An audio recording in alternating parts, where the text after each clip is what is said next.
പ്രിയമുള്ള സഹോദരിമാരെ, ഏവർക്കും ദൈവാനുഗ്രഹം എപ്പോഴും ഉണ്ടായിരിക്കട്ടെ. ബിസ്മില്ലാഹിർ റഹ്മാനിർ റഹീം. വലികുല്ലി ഉമ്മത്തിൻ റസൂലും ഫഇദാ ജാഅ. ഓരോ സമൂഹത്തിനും ഓരോ ദൂതനുണ്ട്. അങ്ങനെ അവരിലേക്കുള്ള ദൂതൻ വന്നാൽ അവർക്കിടയിൽ നീതിപൂർവം തീരുമാനമെടുക്കപ്പെടുന്നതാണ്, അവരോട് അനീതി കാണിക്കപ്പെടുന്നതല്ല. അപ്പോൾ ഓരോ സമൂഹത്തിനും ഒരു ദൂതനുണ്ട്. പ്രവാചകന്റെ കാലത്തുള്ള ഖുറൈശികൾക്കും മറ്റു ജനങ്ങൾക്കുമുള്ളൊരു ദൂതനാണ് പ്രവാചകൻ. നമുക്കും 1500 വർഷത്തിനപ്പുറത്തേക്ക് എൻ്റെ സമുദായം പോവില്ല എന്ന് പറഞ്ഞിട്ടുണ്ട്. അപ്പം പ്രവാചകന്റെ ആ കാലം മുതൽ, പ്രവാചകൻ നുബുവത്ത് കിട്ടിയ ആ സമയത്തുള്ള ജനങ്ങൾ മുതൽ 1500 ശേഷം 1000 കൊല്ലം വരെ, നമ്മൾ ഈ 2026 ആകുമ്പോൾ ഏകദേശം 1947 ആയിട്ടുണ്ട്. ഇനി മഹ്ദി ഇമാം വരുന്ന വരെയുള്ള കാലഘട്ടത്തേക്കുള്ള ദൂതന് പ്രവാചകനാണ്. ആ കാലഘട്ടത്തിലുള്ള മുഴുവൻ ജനങ്ങൾക്കും നേതാവ് പ്രവാചകനാണ്. മുസ്ലിങ്ങൾക്കും പ്രവാചകനാണ്, അമുസ്ലിങ്ങളോട് അള്ളാഹു നിങ്ങൾ എന്തുകൊണ്ട് നേർവഴി സ്വീകരിച്ചില്ല എന്ന ചോദ്യത്തിന് പിന്നെ അവർ പറയും, ഞങ്ങൾക്ക് ഒരു പ്രവാചകൻ വന്നിട്ടില്ല എന്ന് പറയുമ്പോൾ, അപ്പോൾ നമ്മുടെ മുഹമ്മദ് നബി സല്ലല്ലാഹു അലൈഹി വസല്ലം പറയും, എൻ്റെ അധ്യാപനങ്ങൾ നിങ്ങളുടെ കയ്യിൽ ഉണ്ടായിരുന്നല്ലോ, നിങ്ങളുടെ ഫോണിൽ ഒരു വിരൽ ഞൊടിയിൽ എൻ്റെ അധ്യാപനങ്ങളും എൻ്റെ വീഡിയോകളും എൻ്റെ ചരിത്രങ്ങളും ഒക്കെ നിങ്ങൾക്ക് കിട്ടുമായിരുന്നല്ലോ. വെറും ഒരു ആപ്ലിക്കേഷൻ ഡൗൺലോഡ് ചെയ്ത് കഴിഞ്ഞാൽ ഖുർആൻ പരിപൂർണമായി നിങ്ങൾക്ക് വായിക്കാമായിരുന്നുവല്ലോ എന്ന് പ്രവാചകനോട് ചോദിക്കും. അപ്പം എല്ലാ മുഴുവൻ ജനങ്ങളും പ്രവാചകൻ നുബുവത്ത് കിട്ടിയ ആ ദിവസം ഭൂമുഖത്തുണ്ടായിരുന്ന ജനങ്ങൾ മുതൽ ശേഷം 1500 വർഷം കഴിയുന്ന വരെയുള്ള ജനങ്ങൾക്ക് വരെ നേതാവ് മുഹമ്മദ് നബി സല്ലല്ലാഹു അലൈഹി വസല്ലം ആയിരിക്കും. അപ്പോൾ ഓരോ സമുദായത്തിന് ദൂതനുണ്ട്. ദൂതൻ വന്നു കഴിഞ്ഞാൽ നീതിപൂർവം തീരുമാനമെടുക്കപ്പെടുന്നതാണ്. അപ്പോൾ ഒരു ദൂതൻ വന്നു കഴിഞ്ഞാൽ മാത്രമേ നീതിപൂർവം തീരുമാനമെടുക്കപ്പെടുകയുള്ളൂ. ഒരു ക്ലാസ്സിൽ അധ്യാപകൻ ഉള്ള സമയത്ത് കുട്ടികൾ വികൃതി കളിച്ചാലാണ് ശിക്ഷിക്കപ്പെടും. അധ്യാപകൻ ഇല്ലെങ്കിൽ കുട്ടികൾ സംസാരിക്കുകയോ ഒക്കെ ചെയ്തിട്ടുണ്ടെങ്കിൽ അത്ര വലിയ ശിക്ഷ ഉണ്ടാവില്ല. കാരണം അത് ആ സ്ഥാപനത്തിൻ്റെ കുഴപ്പമാണ്. കൃത്യസമയത്ത് എല്ലാ ക്ലാസ്സിലും എല്ലാ പീരീഡിലും അധ്യാപകനെ നിയോഗിക്കുക എന്നുള്ളത് ഹെഡ് മാസ്റ്ററുടെ ഉത്തരവാദിത്തമാണ്. അപ്പം ക്ലാസ്സിലേക്ക് അധ്യാപകനെ കൊടുക്കാതെ പിന്നെ കുട്ടികളെ കുറ്റം പറഞ്ഞിട്ട് കാര്യമില്ല. അധ്യാപകനാണ് കുട്ടികൾക്ക് നിർദ്ദേശം കൊടുക്കുക, അല്ലേ? ഒരു ടൂറിസ്റ്റ് ഗൈഡ് ആ ടൂറിസ്റ്റുകാർക്ക് നിർദ്ദേശം കൊടുത്തില്ല, ഇപ്പോൾ ചപ്പുചവറുകൾ ഇടരുതെന്ന് അയാളുടെ കൂടെ വന്ന ടൂറിസ്റ്റുകൾക്ക് നിർദ്ദേശം കൊടുത്തില്ല. വിനോദസഞ്ചാരികളുടെ അവരുടെ വേസ്റ്റ് അവർ റോഡരികിലിട്ട് ഫൈന് കിട്ടി. പക്ഷേ അതിന് കുറ്റമില്ല. അവർക്ക് നിർദ്ദേശങ്ങൾ എവിടെയും ബോർഡോ ഒന്നും ഉണ്ടായിരുന്നില്ല, ടൂറിസ്റ്റ് ഗൈഡോ അല്ലെങ്കിൽ ആരോ ഒന്നും പറഞ്ഞതുമില്ല. അപ്പോൾ അത് കുറ്റമുണ്ടാവില്ല. അപ്പോൾ അതുപോലെ തന്നെ ദൂതൻ വന്നിട്ടും പ്രവാചകനെ ധിക്കരിക്കുന്ന അനീതി കാണിക്കുന്നവർക്കായിരിക്കും ശിക്ഷയുണ്ടാവുക എന്നാണ് പറയുന്നത്. ആരോടും അല്ലാഹു അനീതി കാണിക്കുകയില്ല എന്നാണ് പറയുന്നത്. പിന്നെ പറയാണ്, അവർ ആ സത്യനിഷേധികൾ പറയും, എപ്പോഴാണ് ഈ വാഗ്ദാനം നിറവേറ്റുന്നത്? പറയുക, നിങ്ങൾ സത്യവാന്മാരാണെങ്കിൽ. അപ്പോൾ എപ്പോഴാണ് അന്ത്യദിനം വരുന്നത്? അല്ലെങ്കിൽ കുറ്റവാളികൾക്ക് ശിക്ഷ എപ്പോഴാണ് കിട്ടുക എന്നവർ ചോദിക്കുക. എക്കാലത്തോളമുള്ള ജനങ്ങൾ ചെയ്യാൻ ശിക്ഷ കൊണ്ടുവരൂ എന്ന് പല സമൂഹങ്ങളും ചോദിച്ചിട്ടുണ്ട്. മൂസാ നബിയുടെ കാലത്തും പല പ്രവാചകന്മാരുടെയും കാലത്തും ചോദിച്ചിട്ടുണ്ട്, ഇതിൻ്റെ ശിക്ഷ അങ്ങോട്ട് കൊണ്ട്. നൂഹ് നബിയുടെ കാലത്തും. അപ്പം അള്ളാഹുവിൻ്റെ ശിക്ഷ എപ്പോഴും അവസാന ഘട്ടത്തിലാണ് വരിക. ഒരുപാട് സമയം അവർക്ക് കൊടുക്കും. നേരാവാൻ വേണ്ട, നേർവഴിയിലേക്ക് നയിക്കാൻ വേണ്ട ഒരുപാട് സമയവും സന്ദർഭവും അവർക്ക് കൊടുക്കും. എന്നിട്ടും കേൾക്കാതെ തിന്മയുടെ വഴി സ്വീകരിക്കുമ്പോഴും അതുപോലെ തന്നെ ഭൂമിയിൽ നാശമുണ്ടാക്കുമ്പോഴും ചെയ്യുമ്പോഴാണ് അള്ളാഹു എന്ത് ചെയ്യുക? പ്രതികരിക്കുക, ശിക്ഷിക്കുക. ഒരുപാട് അവസരം നീട്ടിക്കൊടുക്കും അള്ളാഹു. എന്നിട്ടും കേൾക്കാതെ ഭൂമിയിലെ മറ്റു ജീവജാലങ്ങൾ കൂടി നാശം വരുത്തുമ്പോൾ, ഭൂമിയിലെ നിരപരാധികളായ മിണ്ടാപ്രാണികളായ ജീവികളെയും കൂടി ദ്രോഹിക്കുമ്പോഴാണ് അള്ളാഹു അവരെ അവർക്ക് ശിക്ഷ നൽകുക. ഉദാഹരണമായിട്ട് ഇപ്പോൾ ചാവുകടലിൻ്റെ സംഭവം നമുക്കറിയാമല്ലോ. ചാവുകടൽ അവിടുത്തെ പ്രദേശവാസികൾ എന്ത് ചെയ്തു? പുരുഷനും തമ്മിൽ വിഭജിക്കും.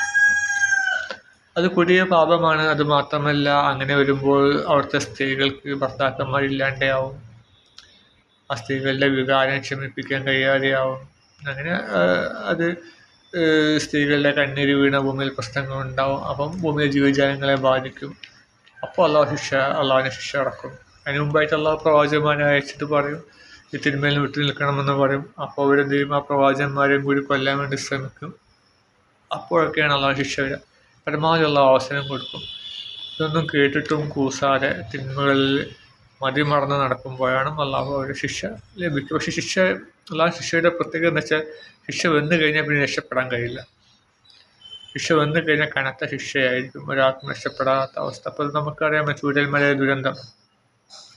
കിടന്നുറങ്ങുന്ന ആൾക്കാരെല്ലാം നശിച്ചു, ഒക്കെ മരണപ്പെട്ടു പോയില്ലേ. കാരണം വലിയ വലിയ പാറക്കല്ലുകളൊക്കെ വീട് ഒന്നായിട്ട് പിന്നെ ബുൾഡോസർ നിരക്കി കൊണ്ടുപോകുന്ന മാതിരി വലിയ വലിയ പാറക്കല്ലുകളൊക്കെ വന്ന് വീണിട്ടാണ് പലരും ലഭിച്ച മൃതദേഹങ്ങളൊക്കെ പല തലയും കാലും ഒക്കെ വേർപ്പെട്ടത്. കാരണം വലിയ വലിയ കരിങ്കല്ലിൻ്റെ ഇടയിൽ കുടുങ്ങിയിട്ട് അരച്ച് നമ്മളെ ഈ മില്ലിലൊക്കെ ഇതൊക്കെ ധാന്യങ്ങൾ പൊടിപ്പിക്കുന്ന 2 കല്ലിനിടയിലുണ്ടത് അരിയാണല്ലോ. അതുപോലത്തെ വലിയ വലിയ പാറക്കല്ലുകൾക്ക് കുടുങ്ങിയതായി കൈയും കാലും ഒക്കെ പെട്ട് വളരെ ഗുരുതരമായ പ്രത്യാഘാതങ്ങളാണ് അവിടെ സംഭവിച്ചത്.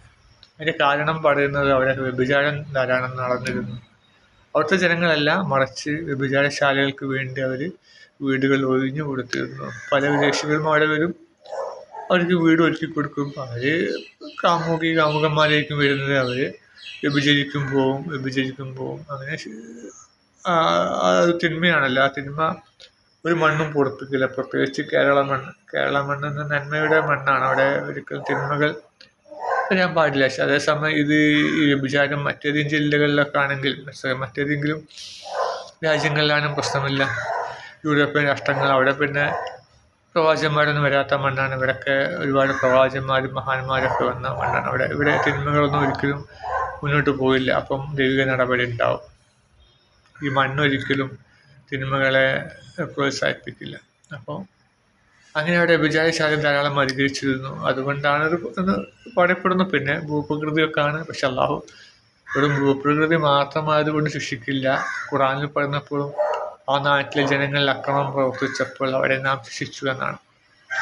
അല്ലാണ്ട് ഭൂപ്രകൃതി കൊണ്ട് മാത്രം അവിടെ ആ സംഭവം ഉണ്ടാവില്ല. പിന്നെ ഒരു അശ്രദ്ധയും അവിടുത്തെ വനം വാച്ചർമാർ അങ്ങനത്തെ ആൾക്കാർ അത്ര ഗൗരവത്തിലെടുത്തില്ല. അങ്ങനെ അവിടെ സംഭവം എന്ന് വെച്ചാൽ അവിടെ മരങ്ങൾ വന്ന് വീണിട്ട്, ഏതോ മരങ്ങൾ കടപുഴകി വീണപ്പോൾ എന്ത് ചെയ്തു? നീരൊഴുക്ക് തടസ്സപ്പെട്ടു. അപ്പോൾ ഒരു വലിയ ബണ്ട് രൂപപ്പെട്ടു. വെള്ളം കെട്ടി നിന്ന് ഒരു അണക്കെട്ട് പോലെ വലിയ ബണ്ട് അങ്ങോട്ട് രൂപപ്പെട്ടു. ആ ബണ്ട് ഒന്നായിട്ട് അങ്ങോട്ട് പൊട്ടി ഒഴുകിയപ്പോഴാണ് വലിയ ദുരന്തമുണ്ടായത്. അതിന് പ്രകൃതിപരമായ കാരണമുണ്ട്, പക്ഷേ ആത്മീയപരമായിട്ട് ചില കാരണങ്ങളുണ്ട്. മനുഷ്യന്മാരും ഈ ജനങ്ങളും പ്രകൃതിയൊക്കെ ബന്ധപ്പെട്ട് കിടക്കുകയാണ്. അള്ളാഹു മനുഷ്യനെ സൃഷ്ടിച്ചപ്പോൾ എല്ലാ മാലാഖമാരോടും സുജൂദ് ചെയ്യാൻ പറഞ്ഞിട്ടുണ്ടല്ലോ. മാലാഖമാർ പറയുമ്പോൾ സകല ജീവജാലങ്ങളുമൊക്കെ സുജൂദ് ചെയ്തിട്ടുണ്ട്. അപ്പം ദൈവത്തിൻ്റെ ഒരു അംശമാണ് ഈ മനുഷ്യൻ. ദൈവത്തിൻ്റെ ആത്മാവ് കുടികൊള്ളുന്ന വ്യക്തികളാണ് മനുഷ്യൻ ദുഷിക്കുമ്പോൾ പിന്നെ ആ ദൈവം മനുഷ്യർക്ക് നൽകിയ സൗകര്യങ്ങളും പിൻവാങ്ങും. മനസ്സിലായില്ലേ? പിന്നെ ആലീസിൻ്റെ അത്ഭുത ലോകമല്ല, വേറൊരു കഥയുണ്ടായിരുന്നു. പേര് ഓർമ്മയില്ല.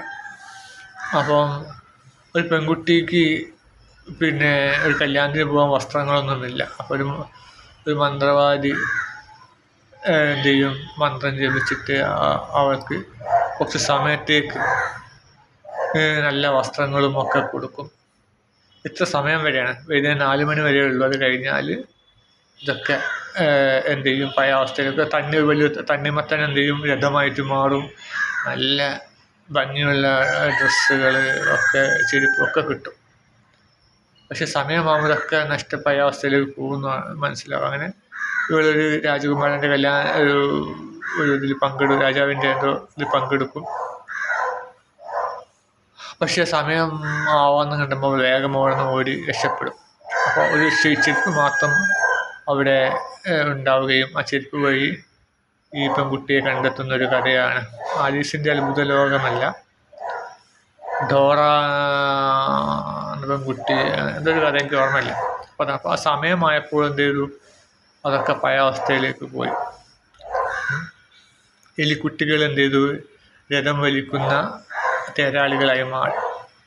പക്ഷെ സമയം 4 മണിയാകുമ്പോൾ പഴയ അവസ്ഥയിലേക്ക് പോയി. അപ്പോൾ അതുപോലെ തന്നെ മനുഷ്യൻ ദൈവത്തിൻ്റെ അംശമുള്ളപ്പോഴാണ് ഈ ജീവജാലങ്ങളും മണ്ണും കല്ലും വായുവും വെള്ളവും ഒക്കെ മനുഷ്യനെ സഹായിക്കാനുണ്ടാവുക. പക്ഷെ മനുഷ്യൻ ദൈവത്തിൽ നിന്ന് അകന്നു കഴിഞ്ഞപ്പോൾ അവരെന്ത് ചെയ്യും, ഇതൊക്കെ പിൻവലിക്കും, എല്ലാ സൗകര്യങ്ങളും പിൻവലിക്കപ്പെടും. അപ്പോൾ ആ ദുരന്തമായിരിക്കാം വയനാട്ടിൽ സംഭവിച്ചത് എന്ന് കരുതുന്നത്.